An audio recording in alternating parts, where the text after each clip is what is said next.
Hello friends, आइए आज हम लोग बात करेंगे फर्स्ट इन्फॉर्मेशन रिपोर्ट। ठीक है, एफआईआर के बारे में। ठीक, तो एफआईआर जैसा हम लोग जान चुके हैं, इसकी फुल फॉर्म होती है first information report and it comes under the section 154 of CrPC, that is criminal procedure code. तो जैसा नाम में ही है, ये क्या होती है? फर्स्ट इन्फॉर्मेशन होती है। ठीक है, किस चीज़ के बारे में? About the commission of cognisable offence. ठीक है, तो it is the first information about the commission of a cognisable offence. ठीक है, कॉग्नाइजेबल ऑफेंस जैसा कि हम लोगों को पता है, ये वो ऑफेंस होते हैं जिनकी सीरियसनेस की वजह से पुलिस ऑफिसर कल्प्रिट को अरेस्ट कर सकते हैं without any arrest warrant. Such offence are known as cognizable offence. ठीक है, तो ये जो इन्फॉर्मेशन होती है, it is given either by the victim और any other person to the police.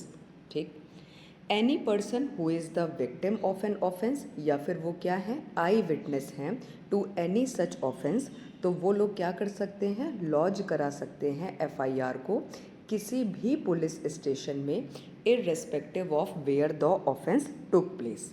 ठीक, it must be lodged as soon as possible. क्यों? क्योंकि तब तक क्या होगा? कल्प्रिट को टाइम मिल जाएगा एविडेंस को डिस्ट्रॉय करने का। तो जितनी जल्दी हो सके ये इन्फॉर्मेशन हमको रिपोर्ट कर देनी चाहिए पुलिस ऑफिसर के पास जाकर। ठीक है, कई बार ऐसा होता है कि जो डाइंग पर्सन होते हैं वो रिपोर्ट करते हैं पुलिस को, किसके बारे में? About the commission of crime. तो इन केसेस में जो एफआईआर रजिस्टर्ड होती है, किसके द्वारा? बाय द पुलिस के द्वारा, it can be used as a dying declaration under the section 32 of the Indian Evidence Act. ठीक है, डाइंग डिक्लेरेशन हमारा क्या था? ये स्टेटमेंट थी डाइंग पर्सन की, who is dying as a result of some unlawful act. ठीक है, तो यहाँ पर जो एफआईआर रजिस्टर्ड हुई थी, ये फर्दर कैसे यूज़ हो सकती है? एज अ डाइंग डिक्लेरेशन भी यूज़ हो सकती है।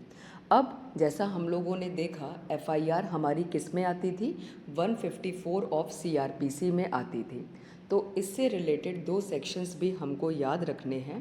पहला हमारा है सेक्शन 166 ए ऑफ आईपीसी। कई बार हम लोगों ने सुना है या न्यूज़पेपर में पढ़ा है, जैसे जो रेप विक्टिम होती हैं उनकी एफआईआर नहीं लॉन्च हुई। ठीक है, तो ऐसे केसेस में वो जो पब्लिक सर्वेंट हैं, पुलिस ऑफिसर हैं, वो पनिशेबल होते हैं under the section 166 A of IPC. तो ये डील ना केवल रेप के केसेस से करता है, बल्कि जो विट्रियोलेज की विक्टिम होती हैं उनकी भी अगर एफआईआर लॉन्च नहीं कराई जाती है तो वो पुलिस ऑफिसर भी पनिशेबल होते हैं इस सेक्शन में।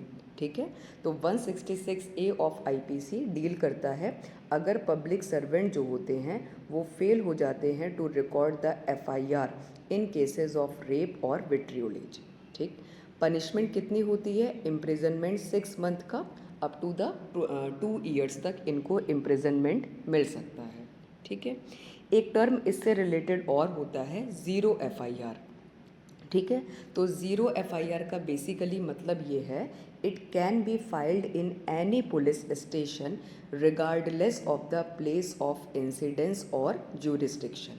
ठीक है, तो ऐसी एफआईआर को हम लोग ज़ीरो एफआईआर कहते हैं। ठीक, इससे हमारा फ़ायदा क्या होता है? डिले नहीं होता, टाइम वेस्ट नहीं होता है। ठीक, तो आज हम लोगों ने समझ लिया एफआईआर के कंसेप्ट के बारे में।